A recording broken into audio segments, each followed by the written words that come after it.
All right, I am going live over here, and I'm going to have everyone move over to the other one because something is wrong. Something is wrong. This sucks. So sorry. Hold on one second.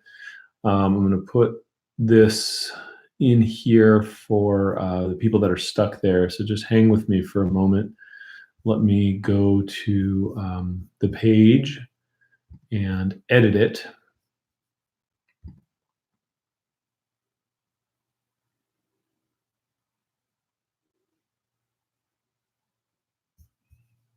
And there we go.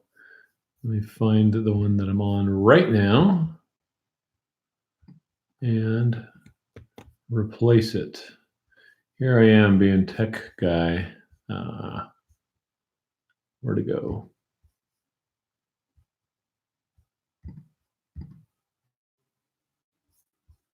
There it is.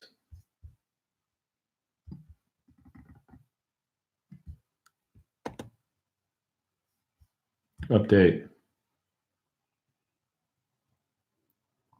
And let's see if this worked. And if it did, then we're off to the races. Hold on one sec.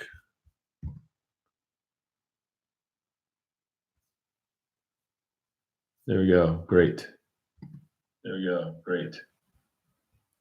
All right, and let me do a hard refresh for the latency here. And we're in business. So go to live Q&A. Boom. And I'm heading over here. I am doing more tech work than I thought I'd ever do in my life. Just make sure this went through.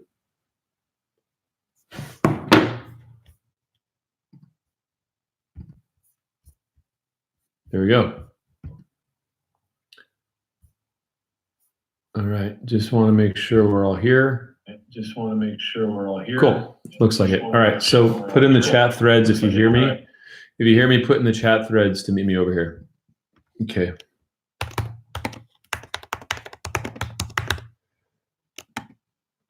All right, and I'm gonna jump on and we can catch other ones in replay. And anyone who's in any of the other stuff, let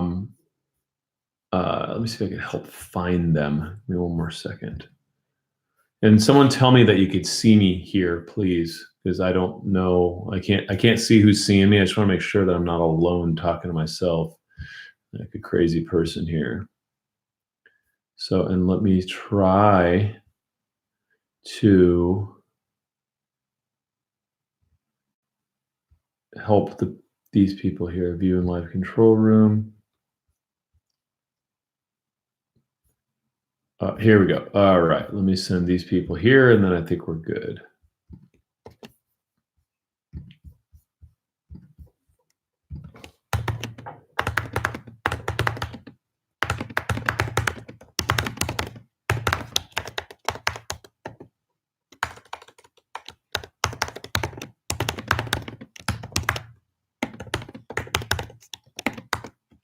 All right, I think we're there. Cool. I am here. So I'm just going to refresh here, just make sure people can see me. I'm only going to take questions not on YouTube, but on the page. Great. Thank you, Cheryl. Thank you, Kathleen. This is what happens when you do things after hours because you have kids. All my technical staff is gone, so it's me just trying to monkey around figuring things out, which is never a great idea. All right, I think we're here. So I'm going to get to some questions and load them up. There's a bunch that come in early. Cool. Parasites. First question from Simone. Very interesting. I just talked to the head researcher on helminthic therapy, like some of the guys over at Duke doing this. So he works with Dr. William Parker. And so William Parker's, kind of doing this worm therapy. And man, they're saying that, look, we had these worms. They used to help us a lot, and they're now finding unbelievable results with IBS, IBD, depression, anxiety. allergy, autism, all sorts of crazy stuff.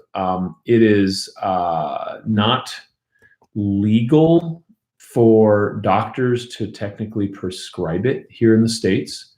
So let's just start with that, right? But you can go get it yourself, and you can administer. And there's some people doing it. Here's the group in the UK that's doing it. They're getting some amazing results. I spoke with Dr. Mark Hyman about this yesterday. Seeing all kinds of cool stuff happening around this type of therapy. So BioRestoration is the ones in the UK again.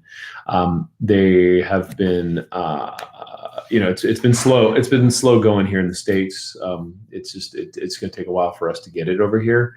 That said, there are people doing it. There are some clinical trials. There are some very interesting things happening. So to answer your question, Simone, yeah, it's here. It's real. I know a lot of clinicians that are incredibly enthusiastic about the potential outcomes, and it's new, right? So, but if I had a kid with autism, if I, was suffering with something that they haven't been able to help me with, I'd do it. All right. So, rash on my face, parts of body come, sanitizer. When I go better, apply it. Wait, and other parts of the body that come and go and get better if apply hand sanitizer on the rash area. Oh yeah, I remember seeing this one. So allergy to titanium dioxide, but that's in a medication that Kamal needs to take. What do I do? What do I do? First thing is, let's see if there's a blood thinner that does not have titanium dioxide. That is absolutely the kind of gold standard there, Kamal, because what can we find that is free of that? Because I don't care how little of it you have, if there's an allergy, you're getting what you're getting, probably because of that. And it is sufficient. So I would say, let's try to find that. If there is no blood thinning medication, then the go-to, obviously, the functional medicine answer is, let's go figure out what we need to do to fix the underlying condition upstream. So you don't need the blood thinner, but that's neither here nor there for a while. So then it just becomes a matter of managing the rash and bolstering the microbiome to help you modulate the recovery, really, because it's not going to go away if you keep taking titanium dioxide, right? So either we have to replace the input or really modulate your response as well as we can and try to fix the underlying cause. That's kind of it, right? And I hope that, I hope you can find a solution around that, right? But if you keep taking something you're allergic to, it's tough, and there's no immune therapy I would recommend for that, just because it's so specific, if you will. Tony, prep for colonoscopy, how does that affect the gut? Actually, someone had posted a really good study on this. Enemas, it was an interesting one. Let me go back here to Tony. Tony, I'm going to put it under your dealio here. Every time I scroll, it becomes a whole other deal. So those of you who aren't in the private group, there's a lot of back and forth already happening in there. Look, if you're going to flush the colon, you're going to impact your gut microbiome. Do you have a choice? No, I prefer you taking a colonoscopy because those save lives. So then the answer is, do what you must. You cleanse the colon, it'll help with the experience, but then do what you must, and then re-inoculate, eat a lot of vegetables, eat a lot of ferments, and go back to the basics here and spend a good 3 weeks really working to inoculate this stuff. And read the article I just posted for you. Elizabeth, how important is the genetic testing or is microbiome testing sufficient? Look, I think genetic testing is really important. I just got off the phone with a researcher who's doing all sorts of things with methylation pathways. There's all kinds of genetic testing that's coming that's changing the game. I think it's important to understand your genome, 23andMe, a lot of these things out there now. You get it pretty cheap. And it's worth having. I know of a few kind of gene level issues that I, thankfully inherited from the folks that led to certain behavior of my detox pathways, right? I just don't do well with alcohol, right? There's certain things that I just download, and so okay, yeah, you can use the microbiome to offset. It's not going to resolve it on a gene level. I think it's really important to do.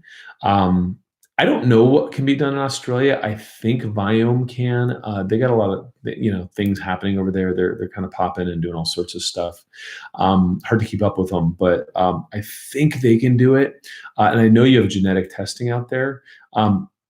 That's a problem, right? These functional medicine practitioners are few and far between. So if anyone knows a good functional medicine practitioner, help Elizabeth out here in Australia.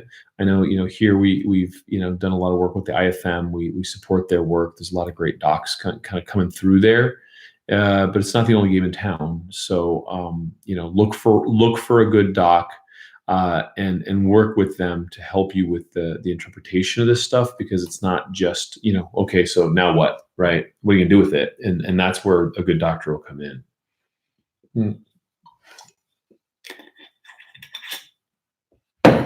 So Leah, the question of biofilm disruptors, enzymes, other sort of things, in specific context to SIBO and SIFO. There are a number of agents, and I pulled this up. Let me pull up my notes here. There are a number of agents out there that have been proven to be relatively successful. NAC, it's a precursor to glutathione, helps against some of these biofilms, especially in prosthetics. So if you have a prosthetic in your body, or if you have augmented breasts and stuff like that, those are the places where biofilm tends to accumulate. NAC can help with that. Lauricidin, monolaurin, which you could get in pill form, monolaurate. That's pretty good. Colloidal silver has shown some promise with those. There are there's plenty of these kind of biofilm things out there. I know Claire Labs makes one that a lot of my colleagues like, and so I want you to understand that the biofilm conversation is usually a 1-2 punch. So you want to wipe out the biofilm, but that you want to do the berberine alkaloids. You want to do the things that will help support kind of breaking down bacteria, right? So antimicrobial. So you have echinacea, golden seal, you have oregano oil, black walnut hulls. Some of the stuff's kind of aggressive, so it depends on what the deal is. Atrantil I found to be pretty effective. He was actually in the series. Brown, Dr. Ken Brown. He's been good with a lot of SIBO patients. Is it heal or cure everybody? I don't think so. But he's had some really good results there too. By the way, there are people who are coming in right now to the chat thread on the YouTube side. I'm only looking at the questions in order that came in on the web page, so I want to make sure that I honor that and not have people kind of do a mad rush saying maybe he'll answer my question over here. So I'm just going to go as fast as I can. I know we started late. I'll try to stay a little later. I do have kids that we're putting to bed and stuff, so. Thank you, Karen, for the series. Epstein-Barr, yeah, tons of supplements, adaptogens, started a parasite cleanse, okay to be taking gut supplements, immune support. For Epstein-Barr, thanks for the help. Yeah, what do I like for Epstein-Barr? I like, supplementally, I like monolaurin, probably about 1,800 to 2 grams a day. Olive leaf, another about a gram to a gram and a half twice a day. Monolaurin I'd actually do twice a day too, depending on how bad the infection is. L-lysine, I usually do a gram twice a day to 3 times a day, and then I'll actually give them like a cat's claw tincture, uña de gato, almost like a dropper full, a couple times a day. That tends to help control it. But let's talk about it, right? It's really not that different than any other viral infection, right? Where the deal is your body is always going to be harboring these guys, right? And so the question is, why is this happening now, right? Hold on, there's some people, go to the page on here?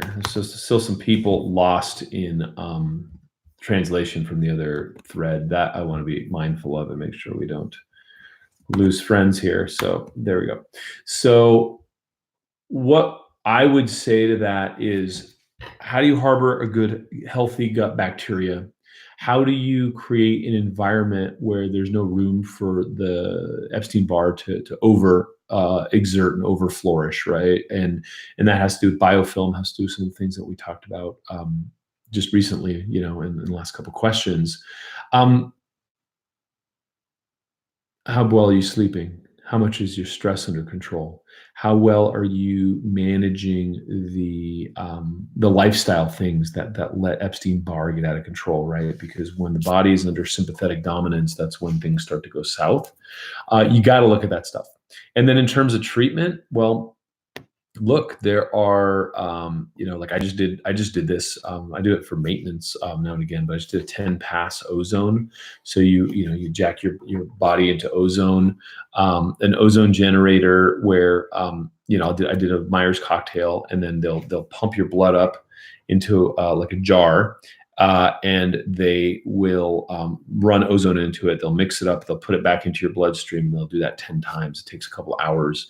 That tends to be pretty effective. I know people who's like, you know, had cold sores and, you know, all this stuff like that just goes away. And it really helps with viral load.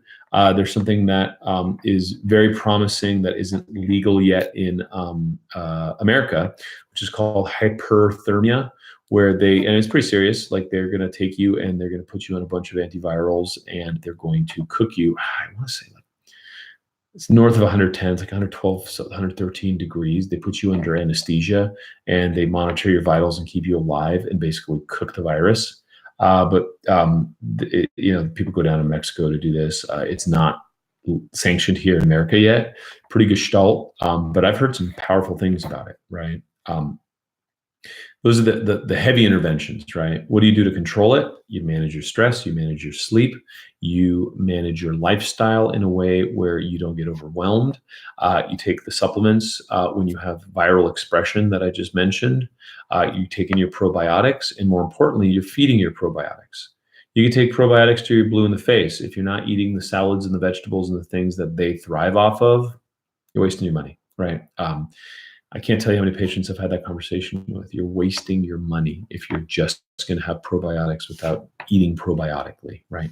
Again, I'll announce this one more time. There are people in the chat thread on the YouTube video that are there. Move that, please, to this page here. Because if you're watching me just on YouTube, that's awesome. But I'm going to get to questions here on this page just because those people got there first, and I want to be respectful of that. Okay, moving on. Carolyn, talk about fatty liver disease and how to deal with it. Please know if there's a cure possible. What's the root cause? So there's non-alcoholic fatty liver, right? And that, Carolyn, comes from poor energy economics, that comes from poor metabolism of carbohydrates usually, right? And so what that means is, and Alan Christensen, Dr. Alan Christensen's done some great work on that. Let me, I'm gonna, oh, cool. Sorry, move aside. Alan Christensen. I just, you know, let me drop what I'm talking about in the thread here, so you're not chasing it around. There we go. Check this guy out. He speaks very, very eloquently about liver metabolism in general. And this is like his life's work, so I'll butcher it a little bit, but I'll do my best. And he's a good friend. He's a great doctor. The moral of the story is, if you are bringing on more calories than you're burning, your liver says, yo, I don't need this. Stop. And when you don't, because our habituated eating habits here in America, in particular in the West, are just so aberrant that we'll just keep feeding it. And so the liver's like, well, then I got to store it as fat. And so it keeps doing that. It stores it in the liver. And then when it can't, you know, take anymore, the liver starts to become more and more, you become more and more insulin resistant. You become more resistant to all these sugars that are just constantly bombarding. Then it turns into visceral fat and all the things that kill us, right? But fatty liver oftentimes is a problem with carbohydrate metabolism. And, many of the patients that I've dealt with, basically go on to a modified paleo diet with, carb restriction. And Alan's great at this. I would say that's, if I were in your shoes, that's the next place I'd go after this video. Joni, and by the way, I'm not going to like hit every one of these if they start thematically sounding the same, or if it's like someone asking something way too particular. I'm just going to move on. So please don't be offended. There's a lot of people here. Thank you so much for the series. I have estrogen-driven breast cancer, premenopausal, diabetic type 2, insulin may have fueled growth. What should I do? Eat for ways. Thank you. Yep. So, look, the advice usually for that is the same, right? Let's take care of the insulin resistance. Let's take care of the things that led to the type 2 diabetes. Let's address that first, because when you have insulin resistance, you start to get all sorts of elevated inflammatory markers, which will then throw everything out of balance, not just the hormones, but also the kind of metabolome of the body. And so, if you're chasing after the breast cancer and not being mindful of, the insulin spikes, you've missed it, right? And so my goal for you, Joni, is really start to manage your sugar intake in a way where and for you, I would say the same Dr. Christensen stuff applies, because he has a lot to say there, not in an oncological sense, just to be very clear, but just in terms of like a metabolic sense. Look at the conversation he's having, and then look at what happens when you start to manage your blood sugar much better. You still need to take vegetables to feed your microbiome and obviously your body, phytonutrients and all the wonderful things that come from these vegetables that we've co-evolved with, right? But once you start taking out the grains, once you start taking out the kind of the fast banging carbs, if you will, that insulin resistance starts to get better, the diabetes starts to get better, and then you have a lot more control over the hormonal fluctuations. And if it's a hormonally driven cancer, you stand a chance of seeing some interesting things happen there, right? So I would say to me, that's the first place to start, right? Jasmine,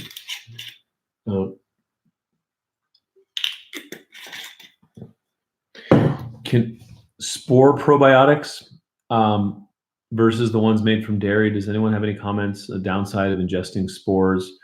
Mentioned probiotics actually benefit. Looking at probiotics on the market, bogus, deadly already. Yeah, Jasmine, unfortunately, it's a mess. The whole damn industry is a hot mess in that capacity. And there are a lot of people talking a lot of noise about, products, and, a lot of them have a dog in the race, right? Unfortunately, there's just a lot of people who are bound commercially, right? That do stuff, right?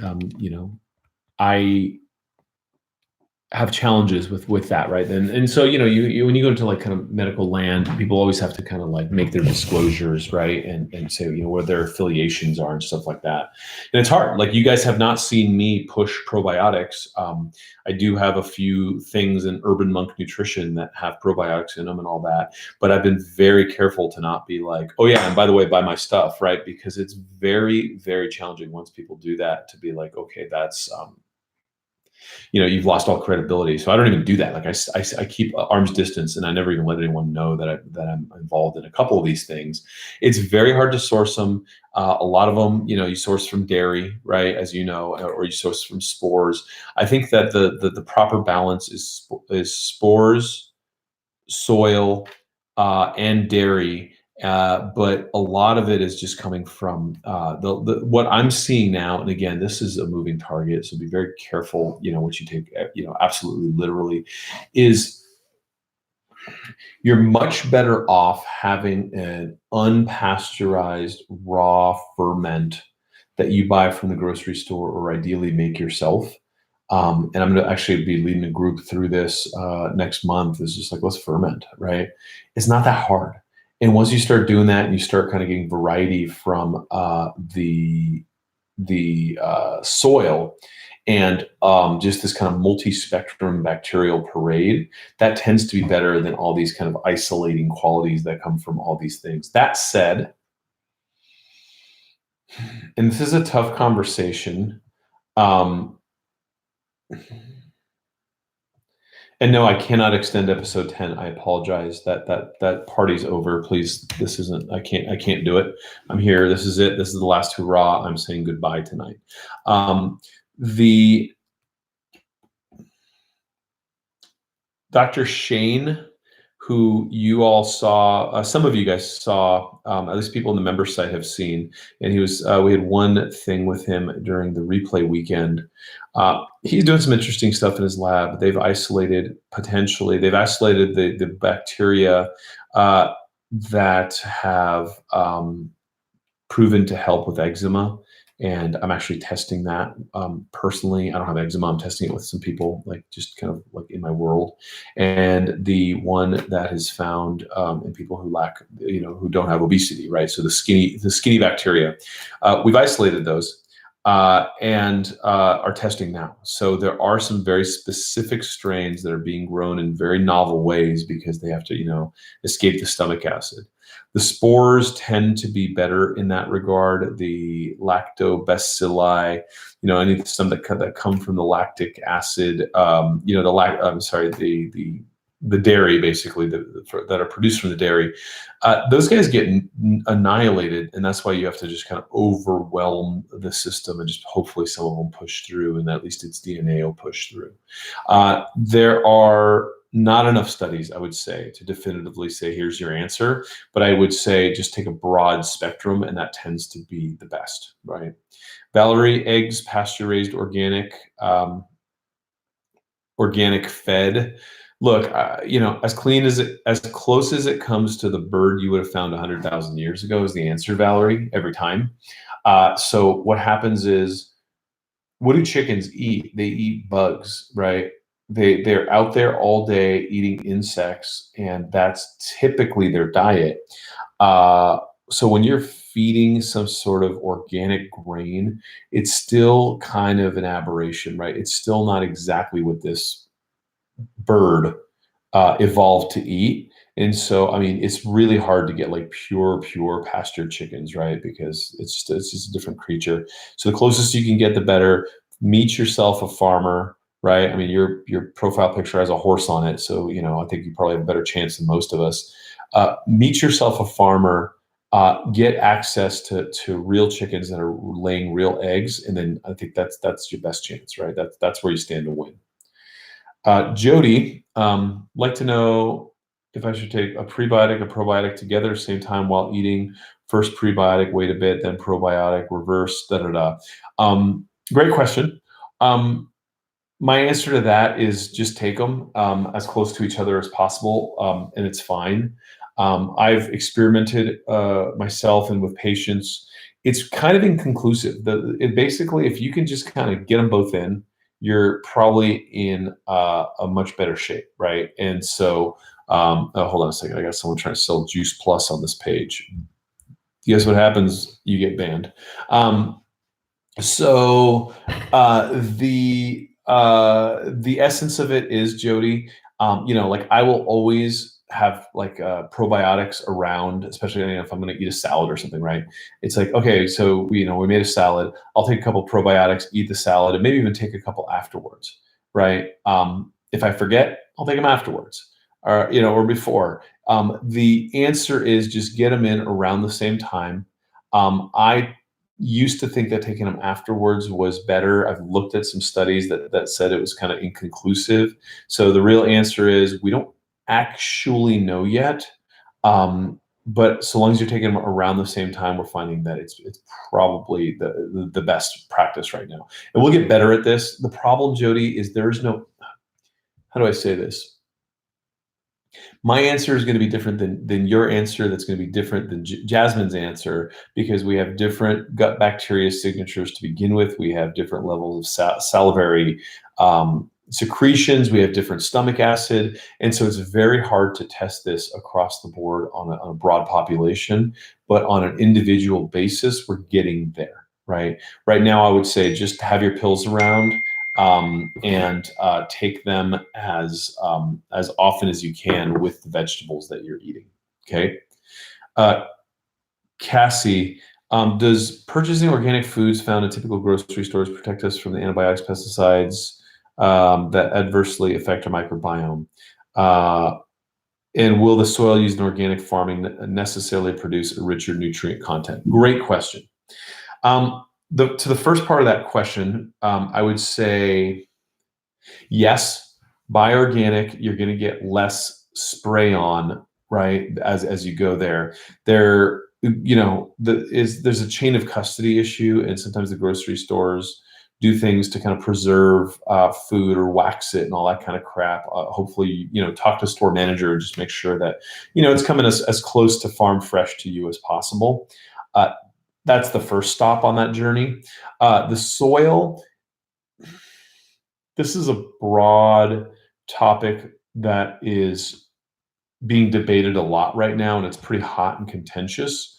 And so, yes, organic farming by definition will allow for, if you're not spraying Monsanto, Roundup, all that kind of crap on the soil, you're not killing the bacteria in the soil. So the root nodules have a lot more health and healthy yield coming from healthier soil. That said, a lot of these things are commodity crops.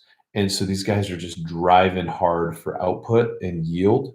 And they're not turning over the soil as they should. So, I mean, there's a big difference between biodynamic, regenerative agriculture, and then the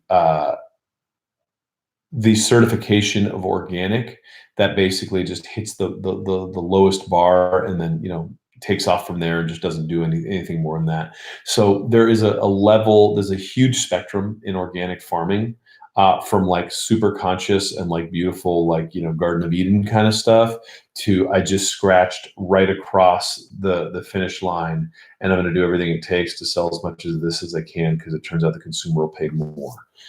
You need to talk to your farmers about that and figure out the deal. Folks, this is being recorded, so it will be in the members site later in case you're having issues loading it. Also wondering if the effects of alcohol and caffeine are on the microbiome. Not good. Sorry to be the bearer of bad news, but you will have issues. Caffeine in moderation tends to be okay. In my experience, people who are having gut dysbiosis, having issues with their metabolism, in general, let alone microbiome issues, we take them off alcohol, we take them off caffeine, they thrive. So I am sorry to be the bearer of bad news, but that stuff ain't good for you. Even in moderation, if you're trying to bounce back, right?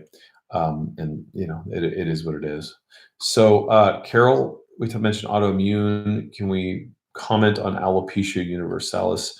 From everything I have read and heard and researched, there is hope. And as you heal the microbiome in the gut, the microbiome of the skin starts to really kind of kick over and start doing better. And I've heard of, and I didn't really treat this, just to be clear, I'm not, I didn't really have a derm clinic at all, right? So we never really saw that back when I was like, in my busy clinical practice days. But I hear through the grapevine that there's definitely hope there. And so I would look up, what would I look up if I were you? I would look up Kara Fitzgerald in Connecticut. I would look up Zach Bush in San Diego. Who else could be touching derm? And then again, Shane, what's this Shane Morris in Utah? Those are people I'd look up for that. What effect does diabetes have on the microbiome? What adjustments need to be made when fasting? Linda, You know what's interesting, Linda, is we're now finding that when you are fasting, the body will still secrete food for the bacteria it wants to keep around and work with you to basically starve out the bad guys. So there are, obviously with diabetes, you just got to manage your blood sugar well and do that with, under supervised care with your doctor. Don't break yourself, right? Um, and the essence of that is once you start being able to have better insulin, once you start getting over the insulin resistance, once you start to have better insulin sensitivity, you can get better and better at fasting, obviously. And once that happens, the microbiome that has been thriving predominantly on grains and sugars and the things that kind of led you into that mess starts to shift. And then, be fully prepared to feel like crap for a couple weeks because, you start to have die off of the bacteria that used to, run the show. And it kind of goes from there. So there is a definite nuance that needs to happen with your blood sugar if you already have diabetes, but have it's a two-way street because when you heal the microbiome, we start to see signs of inflammation go down, and we start to see the diabetes get better. So you start eating better, you start healing your microbiome, you start healing microbiome, the diabetes starts getting better. So it's like a two-pronged attack on this thing, and there's a lot of hope for you. Travis, can someone repair the microbiome after having C. diff infection? Yeah, Travis, I think you might have missed episode 8. There are very innovative treatments for C. diff infections that have, that are on fecal grafting and fecal transplants that are very promising and unbelievably effective, like north of 95%. And they are legit. Like, I mean, they're understood and accepted as the kind of form of treatment now for recurrent C. diff infections. So I would definitely go watch episode 8 if you haven't, because there's a lot there for you. All right, I'm caught up to where I was trying to go live here. I apologize. My kid had gotten the flu at school, and I just got that like heaviness behind my eyes today, and I was like, uh-oh. So I'm just sipping water and staying under my breath here. No matter how healthy your microbiome is, man, some of these viruses just overrun you. And someone had asked that question about Epstein-Barr earlier. I do the same thing. So, I just went down and pummeled a bunch of lysine and monolaurin and some cat's claw, some vitamin C and zinc, and, did the usual stuff. And, like anything else, I'll beat it. But, sometimes when they onset, it still comes on in a wave. Then it's just a question of whether you go down for a week or whether you just sniffly for a day or two. So, that's the deal. What about gout in the microbiome? There's a certain good bacteria that helps with digestion of proteins that cause gout. I think so, Lori. I would start doing a Google search, right? Literally, let me Google that for you, right? So first one, intestinal microbiota distinguish gout patients from healthy humans. Boom. So now we're finding alterations of gut microbiome associated in the treatment of hyperuricemia in male rats. I mean, literally one Google search away from having a dozen answers. So I invite you to go do that. I don't actually know how much of that has been already kind of proven and validated, but if you're watching me, you have access to all those answers on Google. I encourage you all to go there, right? To go there. I know I've heard of stories, anecdotally from people whose gout has gotten incredibly, healed almost, right, because of this, and they just healed their gut, right? Why? We don't really understand all of it, but we do understand that when we have the right bacteria, and more specifically when we get the bad bacteria out of there, those proteins, tend to break down better, and the metabolome around it, the biofilm around the good guys, help us process more toxins, right? And so I would say you've got some homework and hit it, right? Hit it. Okay, we're here. Hi, Kathleen. Thank you all for letting me know we're here. Rheumatoid arthritis, interstitial cystitis, diverticulitis. Yeah, Sonia, I mean, that is so big, all these things that we're talking about. I know that there was one lady I interviewed in the series who pretty much had everything there, and then a couple more diagnoses, and turned it all around in weeks just by changing her diet. And she was doing an autoimmune paleo diet. Um, Again, Google that, right?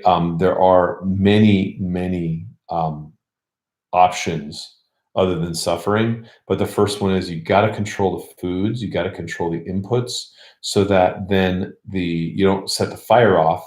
And then there's plenty of ways to kind of modulate the system and help it and help the immune system chill out. I love adaptogenic herbs. I love berberines. There's so many things out there. I'm actually going to get deeper into this on more of the solutions. I mean, there's a ton of them in your companion guide for those of you who are members, but very specifically, I'm not going to give any individual medical advice here because I can't, right? But like, you start looking at the labs, you start looking at like how you got into this mess, and then you say, okay, what are the first three things I need to do to start unraveling this? And usually for me, I kick it old school. I go back to elimination provocation diet. Let's just get all this crap out of your diet, and let's just see what might be causing some of this downstream.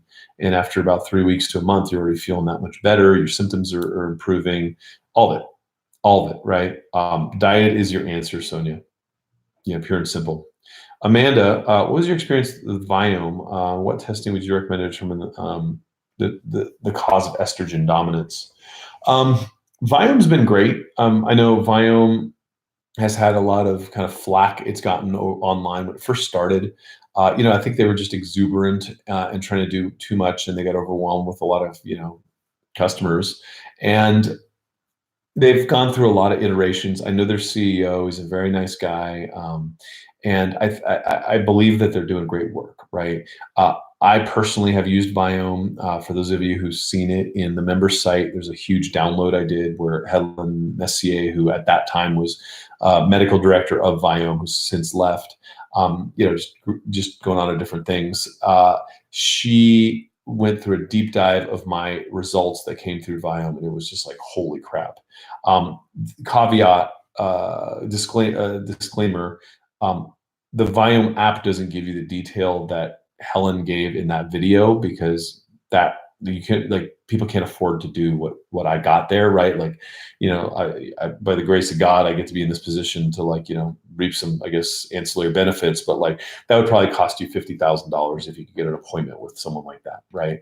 But Viome is like $150. I think they're having a sale on Father's Day, right? Like, it's like $150 to get an unbelievable amount of data at your fingertips that a lot of it is very actionable. So I like it, right? If you got $150, that's not going to, like, take bread off bread's probably the wrong word to use, but food off the table for your kids.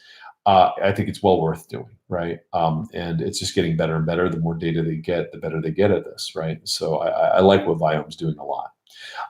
What testing would I recommend to determine the cause of estrogen dominance? Do all your blood panels, your lipid panels, look at your ferritin, look at whether whether you're aromatizing. I mean, I would have, depending on where you're at and what doctor access you have, right? I think Diagnostics does a good kind of adrenal assay. I think there's some really good assays that you can do through Genova Diagnostics. I would look at the Cyrex panels for food allergies, just to see what's happening there, because a lot of times you'll just have a couple dietary things that'll throw everything off. And then look at your microbiome, like we said with Viome, right? Like, you want to see what's happening in the gut that might be producing an estrogen dominant metabolome, and solve it at that level. Almost first, because once you heal the gut, once you take out the foods that are causing more and more inflammation, you know, 6 or 7 times out of 10, that ends up solving most of the problems, and you got to chase it around a little bit.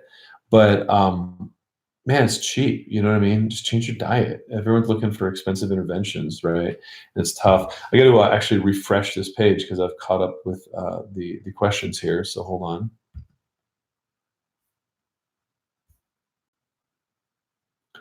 Oh, damn. All right. Let's see how late I can stay up. Da, da, da, da, da, da, da.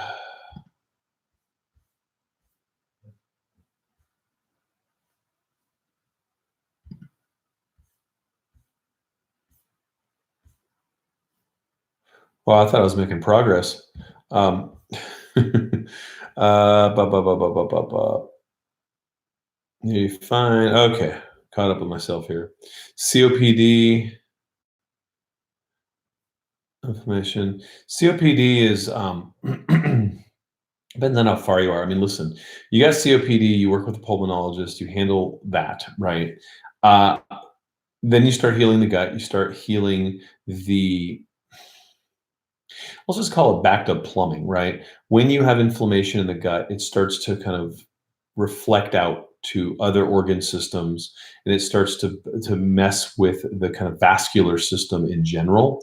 Um, and your blood flow is not as good, your lymph flow is not as good, and then obviously you have obstructive pulmonary issues, right? It is a chicken and egg argument, but I would say absolutely in every disease across the board. If that's one thing I did, I worked so hard to get ahead of here, was basically bring down inflammation and most of your crap goes away, or at least gets considerably better. So I would say the same thing for that, Colette. Rick, what tests do the doctor prescribe to test for LGS and other gastro issues? Depends on where you are. I like like I mentioned this before, Rick. I like Genova Diagnostics does a lot of really good stuff. There are a couple tests where you swallow. I'm trying. Sorry. I've been fighting off the flu, so my brain's not that great. Um, I have.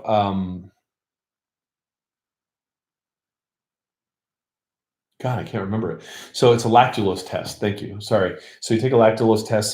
So there's ways to see what gets absorbed and what comes through in the leaky gut. I would look at SIGA for sure. But look, we all got leaky guts, right?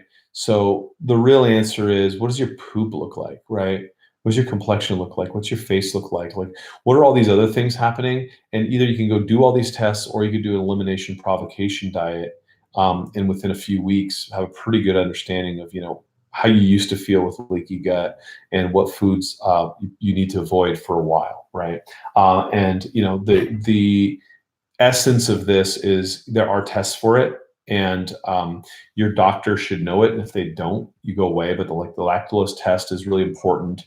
I like to look at stool period just to see what's happening. Kind of post post GI, right? So like what comes out and what's dead is really important. And then just look at intolerances and look at symptoms. A lot of I can diagnose leaky gut without looking at anything really, because you can just tell from the symptoms, and frankly, everyone's got it, right? Parasites, Susan. Parasites weren't addressed in the 10-part series, very very lightly. But like I said at the kind of the top of the call, I'm working with a number of docs that are kind of doing the cutting edge research in that space.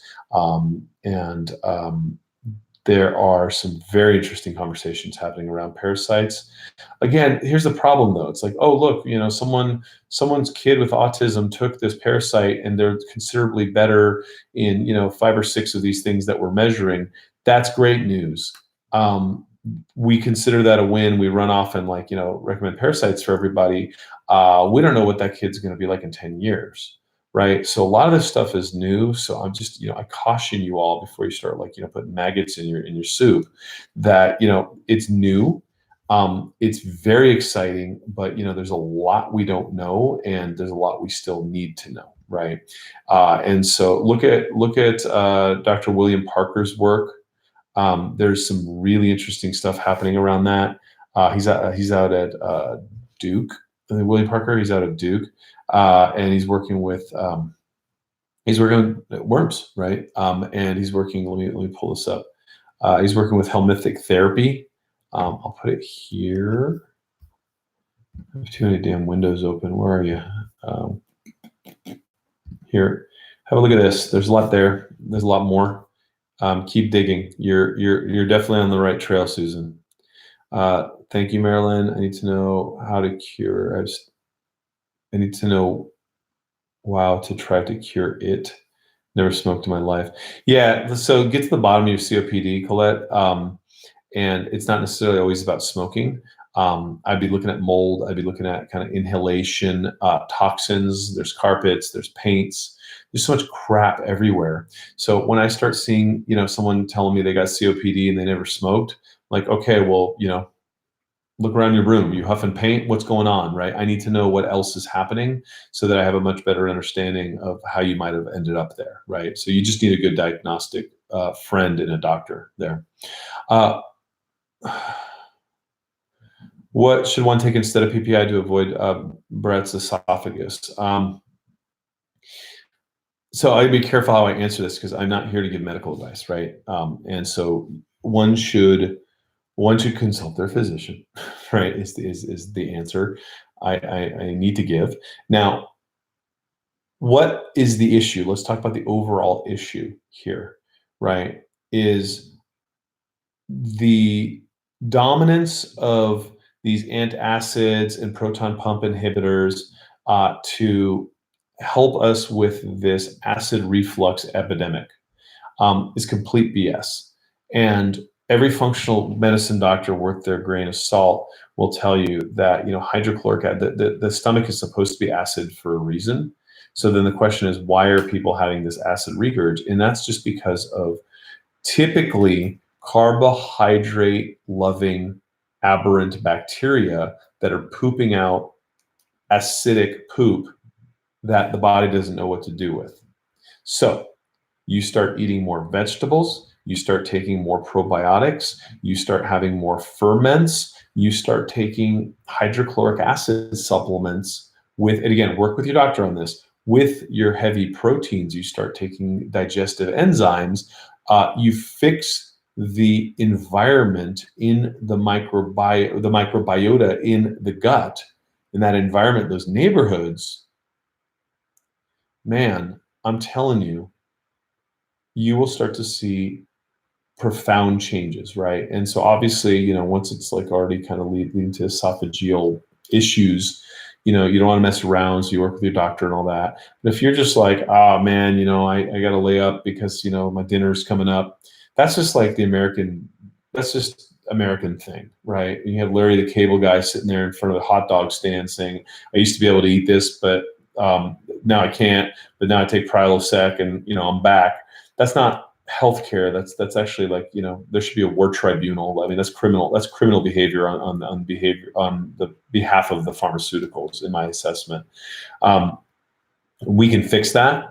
And we fix that with the microbiome. We fix that with diet. We fix that with building up the energy metabolism of the body, because hydrochloric acid is energetically demanding. And we use that to fix the actual situation instead of masking it, right? So I'm just at the top of the hour. I know I got a lot of questions, and I'm definitely not going to get to all of them. Does the health of your gut lichen sclerosis? Does the health of your gut affect lichen sclerosis? Shruti, I will say that the health of your gut affects everything. So that's an easy enough thing to answer. It affects everything. How do we heal from multiple sclerosis? Go back and watch all 10 episodes. You heal your gut, you heal your microbiome, you start to look up the work of Terry Walls. She's done some great work in this. Having dinner with Terry Walls is painful because she eats so many freaking vegetables. You have to just sit there for like an hour while she's just chewing and eating. She eats a mountain of vegetables with every meal. And guess what? She did what you're asking. So look up Terry Walls, W-A-H. Terry. There. And she's great. So there are people that have done this, right? And Victoria, interesting case. I was born C-section when I was 2.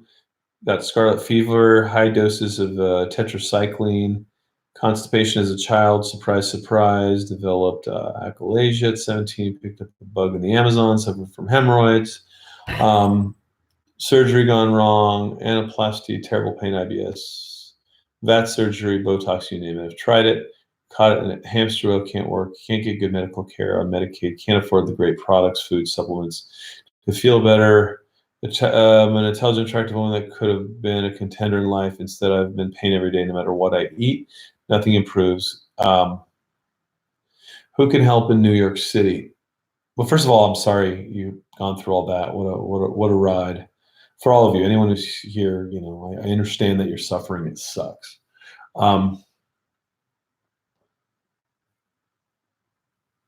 So the good news, Anna, is that vegetables, even if you have to buy them non-organic and wash the hell out of them, are cheaper than most of the food you can get out there. You just have to spend more time cooking, right? For you, I would say don't go spending $60 a month on a bottle of probiotics here and a bottle of this there.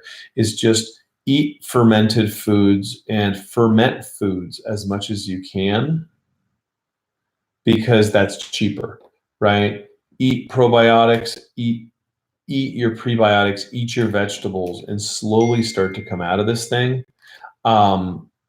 in a way that's going to be sane, right? Like, you got scarlet fever in 1961. So, you've been at this for a while. It's not going to turn around overnight. But, there are a lot of things that are leading to inflammation in your body. And the way out of that hamster wheel is, think about it this way, and this applies to everyone listening here right now, is the lifespan of most of these bacteria is about 20 minutes. Think about that. We're like, oh my God, I'm such a, my gut is such like a dumpster fire. I've got all this shit going on. I'm in so much pain. I got this, and I got all these things. They're really legitimate things, right? But these individual bacteria are dead in 20 minutes. So the question is, what are they eating? They're eating what you're eating. So sure, there's biofilm. Sometimes it gets really tough. It's tough to get through to them. They create neighborhoods that are not easy to kind of penetrate. 2 days, 3 days, 5 days, 6 days, 6 weeks. Eventually, you keep feeding yourself the right way and not feeding them what they need to survive on, they die. The biofilm is dead. They don't have food. Within days, they don't have food. And you basically start supporting the ones that you want to support with the foods you want to support, and you turn the tide. And you don't stop there, right? You never look back. You don't do this thing where you're like, okay, well, I did that for a couple of weeks. I felt better and I went back to my diet. No, this is your new life. This is your new lifestyle. This is the new way that you do things, right? So if you could qualify, Anna, for a fecal transplant, you might actually be a good candidate. You just have to find a way to work it because you don't have a C. diff infection. But there's been a lot of stuff that you've had. I would look at that. Obviously, those things. Do it right. Do it safe. Look up. What was the name of the company that we interviewed?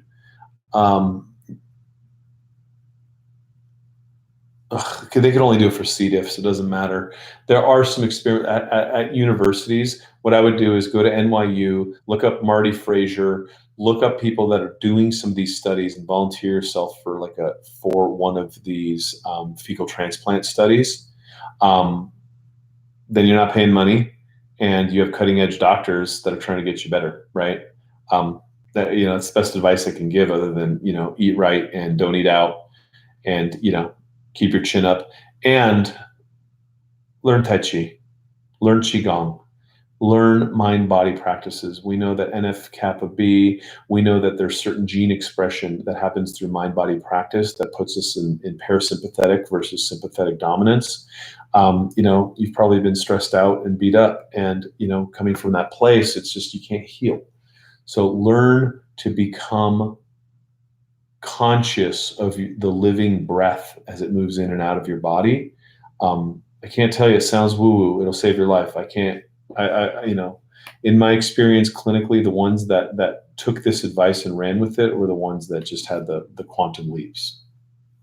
I'll leave it at that. Victoria, if someone struggles with depression, bad lifestyle, what can I give them to sneak into their smoothie to help replenish the gut bacteria?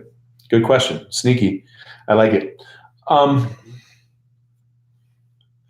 Just start breaking open a probiotic, especially if it's, if they have a morning shake or smoothie, just switch from dairy to coconut milk.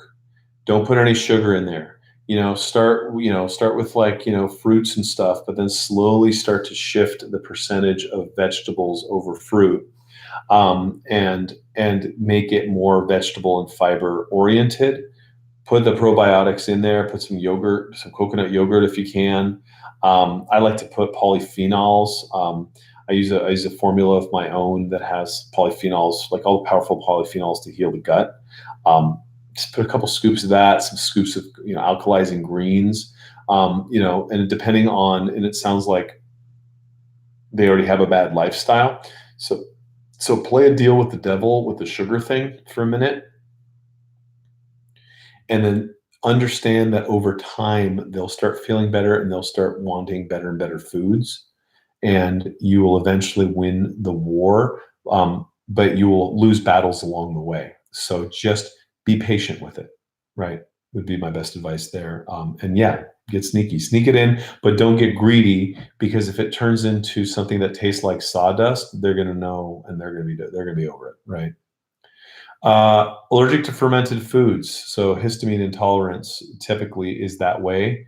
Don't tolerate lettuce, eggs, broccoli, almonds, peanuts, all sorts of stuff. Fermented foods are critical. So thank you, Christina. So a list of high histamine foods are any of the fermented dairies, especially cheese, yogurt, sour cream, buttermilk, and kefir. Sauerkraut, kimchi, kombucha, right? So those are all, because they're high histamine. Those are the issue. Now, what are, I don't have it handy, so I'm literally again, let me Google that for you. Low histamine ferments. I forgot which ones these were.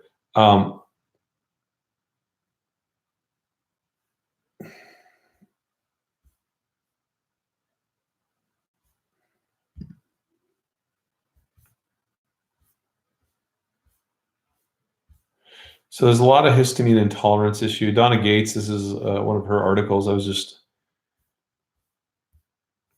Actually, it's pretty well referenced here. Let me just do this. Look up histamine intolerance, and then get yourself low histamine foods, Christina, into your diet, and really work on, just getting the probiotics as much as you can from ones that are the lower histamine foods. And again, you just have to be very careful with it. And for me, with histamine intolerance, I've constantly seen this with people who just need to hydrate better and people who need to relax more. I mean, those are just kind of general lifestyle considerations that everyone's like, oh yeah. But who the hell does it? If you do it, you start to see some amazing results. I promise you. So look up the work of Donna Gates. Look up, high histamine foods. And also curious as to why not cardio exercise is bad for the biome. Many thanks. I think Tom O'Brien said that in passing. It's people who go really aggressive with cardio and kind of break into, there's aerobic and anaerobic metabolism. And so some people that go over aggressive in it, they start to kill off some of their aerobic friends. So, look, going for a jog, going for a walk, going for most of the exercise that most of us do, ain't a thing. Most of the people on this page right now don't exercise hard enough, right? Present company included. I go push around some weights and stuff. I'm so damn busy. Like, when's the last time I felt like I was going to throw up because I was running up and down the basketball court? Unfortunately, it's been a few months, right? So that's what he's talking about. So I wouldn't avoid exercise because Dr. Tom said that. Hi, Mary. Thank you. Question, Dr. O'Brien said we should avoid wheat. Does that include sprouted wheat? Yes. I eat Food for Life Ezekiel bread that contains multiple sprouted grains. Listen, if you have a wheat intolerance, it's off the menu. I think that what he was talking about was the zonulin in the wheat and how it's important to have prebiotics if you're pulling wheat out. Look, do a wheat zoomer test and see, right? Do the Cyrex, I think it's array 3 or 4, and see. If you don't have any issues with wheat, knock yourself, dead. Like, go for it. Ezekiel bread sounds great. I miss bread, right? But if you do have that issue, then now we're in different math, and you got to look at that. But wheat is wheat, even if it's sprouted, it's a little bit better. But all these people that are like, well, this is an ancient grain, this is an ancient form of wheat. It's tough. In America, it's very tough. When I'm in Italy, I could eat pizza, I'm fine. In America, it's very tough, and we're at a point now where we just can't trust the supply. A lot of it's been hybridized, and the gluten content of our wheat tends to be higher. So my answer to that is to take a test. I only have time for a couple more, folks. I'm sorry. I just I gotta go put my kids to bed too. Thoughts on coffee enemas? If you can, Susan, if you can get the purest source of organic, yummy coffee that is absolutely clean, there's some very good evidence to suggest what it does is it will stimulate the hepatic vein. It will stimulate the liver to basically dump a bunch of toxins out into the rectum and get it out. It's interesting. There's not enough research on it. Some dude, I interviewed the surgeon who'd done a lot of work on this a while back. He was really into it. Obviously, it's his thing. But it was pretty compelling. I personally have benefited from them. I've also gotten tachycardia from them. Like, I don't really drink coffee, so it's like, wow, I just put a bunch of coffee into my bloodstream. So you just gotta be careful, right, with all these things. I would look into it, and I would definitely, if you're gonna do it, pure organic, clean, because now you're jumping over the city walls, right? So your defenses are not necessarily there to help you. If anyone has success with the video, please let us know. Browser you're using. Sorry, Sharon. Hopefully you get to see this in the replay if you didn't come back. Wow, this is keep going. Okay, folks, I gotta stop. I'm sorry. So here is where I would go with this. Catch this in the replay. I am going to be doing, let me see when the dates are. Here we go. I am going to be doing a live course. I wasn't going to be in town for this, and we banged it out of my schedule, where I'm going to be doing a live course starting June 5th, every Wednesday at 6 p.m. Pacific, for 7 weeks. Week 1 is avoiding the harmful stuff, going through all the crap in your house, and basically just like, this is bad, this is bad, this is what you got to look for. Did you know this is bad, right? Because if you keep poisoning yourself, you're not going to get it, right? And so I need to make sure you are not retoxing as you're detoxing. So that's the first week. We go through, we have homework, you go through your house, you just go clean out all the gunk. And then week 2 on June 12th is about healing the gut, specific strategies that I use in my clinic with patients. I have some very good guests that are coming, and they're surprise cameos in some of them, but really just from all of the clinical research of what you can do to heal your gut. We'll spend a week talking about that, and then in week 3, diet specifics of exactly how to eat, how to prep your food, what to do with your food to get it better. That's on June 19th. We record them if you miss them, and you can catch up. Week 4, we're actually going to ferment some kefir, some kombucha, and sauerkraut together, so that by the time the course is over, you have your first batch to do. Week 5, I have Dr. Marvin Singh, who's like one of the top GI docs in the world, who's in the series, coming on as a guest as we talk about bumps in the road and very specific conditions and how we can move around that. These all have like live Q&As in them. And look, folks, it's really hard to get appointments with these folks, and most people can't afford it. So I've been working really hard at trying to find a way to to help as many people as he can in this, and bring them into the fold and give them access to doctors that they, geographically or financially just can't have access to. Week 6, we're going to talk about other healing factors, all the things that are diet, stress, lifestyle related that absolutely make a difference. And if you're not fixing those, you're not going to get better. And then week 7, we tie it all together. It goes all the way through July 17th, just a comprehensive plan on how to do it, from shopping to cooking to all of it.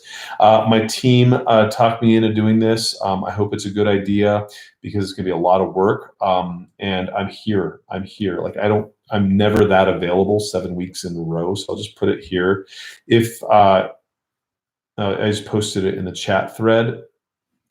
If you can make it, it's well worth your time. And then we'll hold an extra kind of half hour of Q&A at the end of it every week, and just really try to help people through. And again, I wish I could get to every question here. It's like, I got a family, I got young kids, I got to put them to bed. So I hope you enjoyed the series. It is over. What we've done is we've left the 50% up through the weekend, just because my team has been like dealing with a lot of customer service stuff and like carts breaking and stuff. So, everyone's like, I'm not going to get my discount. We're leaving it open through the weekend to get everyone through. So don't stress about that. But if you haven't gotten it, get it. And I highly, highly recommend you join me in this course. I don't really do this very often. I've committed 7 weeks in a row to spending time with you all, and I'm bringing some of the best doctors in the world along. You just don't get that you just don't get that, especially for the price point. Like, I literally, it was supposed to be like $1,000 or something. And I fought with my team and said, it's just not going to work. There's just not enough people that we can help that can afford that. So it's like they brought the price down. I don't even know what is it. I don't even know what the price is. I think it's like, $300, right? It's still, that's money, but for 7 weeks of live instruction with a doctor who, knows their stuff, and bringing all his smartest doctor friends to help you. So hope to see you there. Again, thank you so much. I think the next stop for Interconnected is going to be PBS, but then it'll be like snippets of the whole thing. And then the series will be part of the PBS pledge drive. So you all basically have weekend. So those of you who take advantage of it, awesome. Those of you who want to, you have through the end of the weekend. We put payment plan. I'm trying to make it as accessible as possible, right? We got to keep these lights on, but hopefully we've made one version of it affordable enough for you. So thank you so much. I got to go be a dad. Bless you. Thank you for caring and being a part of something that's magical. It's really, really important that you understand that the healthcare crisis that they're talking about is a healthcare finance debate, and it's not the healthcare debate. The healthcare debate is, how do I get healthy and stay that way? And we are absolutely on the cutting edge of bringing you that information in what I do with Urban Monk and Well.org and all that. And it's a lot of work, right? It's a lot of work, and you all see the value of it in the series. For those of you who could afford it, great. For those of you who couldn't afford it, I hope you got as much of it as you could during the free screening. And we'll go, we'll keep doing what we're doing, and I'm going to keep working to get this as available as possible to everyone. So thank you all so much. I don't know, Dave, I don't know the answer to that because it's a live course. Hopefully I can. Again, I work pretty hard at trying to make everything as affordable as I can in what we do.